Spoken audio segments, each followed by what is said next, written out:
Hey everybody, it's Judy Cohen and this is Wake Up Call 537. It's really nice to see you all. I am calling in from Stockholm and I think 2 weeks ago, I wasn't here last week and then two weeks ago, I was calling in from Oslo, but then we were in Bergen, Norway. And Bergen is like the High Sierra with a town. It's amazing. It's all mountains and hiking. And coming to Stockholm is like we keep feeling like we've gone to Paris. It's really quite a switch up. So anyway, it's nice to see you. We are at chapter 6 of the Dhammapada, which is called the Wise One. And the chapter before this, you probably remember, was the Fool. So the Fool, and now the wise one or the wise person. Here are some verses or some lines from some of the verses for this chapter from the Thomas Byram Ramdas translation. And this is just for the flavor of the chapter. So it says, the wise person tells you where you have fallen and where you yet may fall. Invaluable secrets. Follow them, follow the way. Let them chasten and teach you and keep you from mischief. The farmer channels water to their land, the fletcher whittles their arrows, the carpenter turns their wood, and the wise person directs their mind. Okay, and then a few lines later it says, few cross over the river. Most are stranded on this side. On the riverbank, they run up and down. But the wise person following the way crosses over and becomes themselves a light, pure, shining, free. Okay, so the wise person is someone who tells us where we've fallen or may yet fall. And, I take this to mean they're honest with us. They're the person who shares invaluable secrets with us. So they tell us when we've said or done something inappropriate, when we've hurt somebody's feelings, um, when we have food stuck in our teeth, right?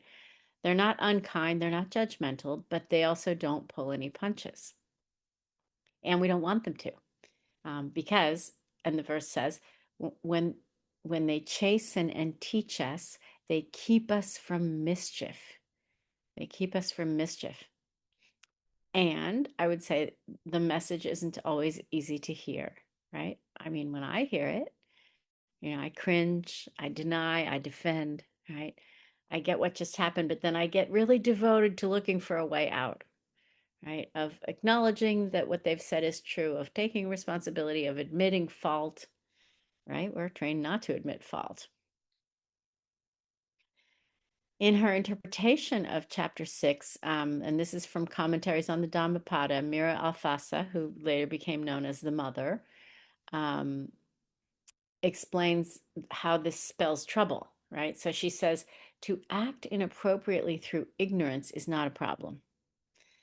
But to act inappropriately when you know, that is serious. It means that there is hidden somewhere, like a worm in the fruit, an element of bad will that must be hunted out and destroyed at any cost, because any weakness on such a point is the source of difficulties that sometimes later on become irreparable. So the first thing is to be perfectly happy when someone or some circumstance puts you in the conscious presence of a fault in yourself which you did not know. Instead of lamenting, you must rejoice, and in this joy must find the strength to get rid of the thing which should not be. Okay, so the verse isn't only about spending time with wise people who are honest with us when we mess up, and it's also um, it it's not only about that, it's also about not turning away or denying or defending, and instead, as Marissa says, perfectly happy to hear about our elements of bad will, the worm in the fruit, so that they don't become irreparable. And the chapter and the commentary both do not address those aha moments when we are the wise person. In other words, we see what we've just said or done was inappropriate, but that happens too. And so I would say logically, we should probably be perfectly happy seeing those things for ourselves as well, instead of turning away. So that's as far as the Dhammapada takes us. Norman Fisher takes us a little further, pushes us a little further in Trainings in Compassion. He's explaining the 59 Lojong slogans, and he gets to the one, drive all blames into one. That's the slogan.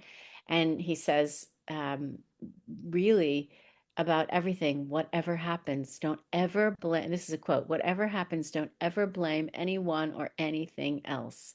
Always blame only yourself. Eat the blame and it will make you strong. Okay, so we're hearing wise people are those who tell us honestly where we've fallen, that we want to let them chasten us and keep us from mischief, that we're invited to be perfectly happy, learning about our worms, our ill will, not blaming anyone or anything else, and always blaming only ourselves. So it could be pretty philosophical, but I'm going to give a rubber meets road example. I said we were in Stockholm, but in Norway, and we were in Norway for 2 weeks. Every single Norwegian asked us the same direct, honest question: how did your country elect Donald Trump? And what was interesting is they love America. All of them really do still, but they're pointing him out as the worm in the fruit. Okay. And I wish that I could say that we were perfectly happy hearing this question. This basically, this, how could you question? But what I noticed, that instead of being perfectly happy, instead of not blaming anyone or anything else, our answer was almost always, oh, it wasn't us. We didn't vote for him, which is not wrong, but it's also not exactly right either. And it's not what chapter 6 of the Dhammapada is saying, is it? It made me wonder. And what I wonder is, what happens if we all of us, all of us take responsibility for the 2024 election, for the 2016 election, for the policies that have been put in place over the last many decades now that made it possible for those elections to go the way that they went, for the methodical ways the federal courts have been pushed to the right, and really for the concerted effort over what, 250 years or 400 years in our beautiful, beautiful country to stoke fear, right? And to allow, or maybe we're even colluding in a general misunderstanding of the social contract between a people and its government, right? And what happens if we take that blame, eat that blame, as Norman says? And I don't mean as a hair shirt. I don't mean in a kind of a breast beating way, but as a kind of investigation, as a moment or a series of moments of courageousness and of compassion, really. And I really just have this question of, could it make us stronger as a country? Could it bring us together? And then those last few lines: few cross over the river, most are stranded on this side. On the riverbank they run up and down, but the wise person following the way crosses over and becomes themselves a light, pure, shining, free. And this is maybe the heart of my question. Are we acting stranded?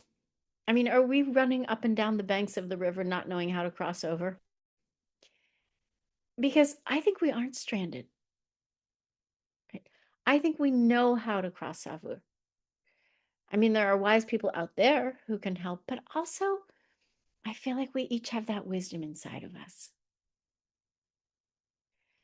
And so, right now, a week from our 250th birthday, And I had to look this up. According to Google, fewer than 20 civilizations have lasted that long. Isn't that wild? What does wisdom tell us we need to do to survive another 250 or more and to thrive in that time, right? What does wisdom tell us we need to do to become a light, pure, shining, and free, which is really what our country wants to be and what the world wants our country to be. What does wisdom tell us we need to do? That's my question.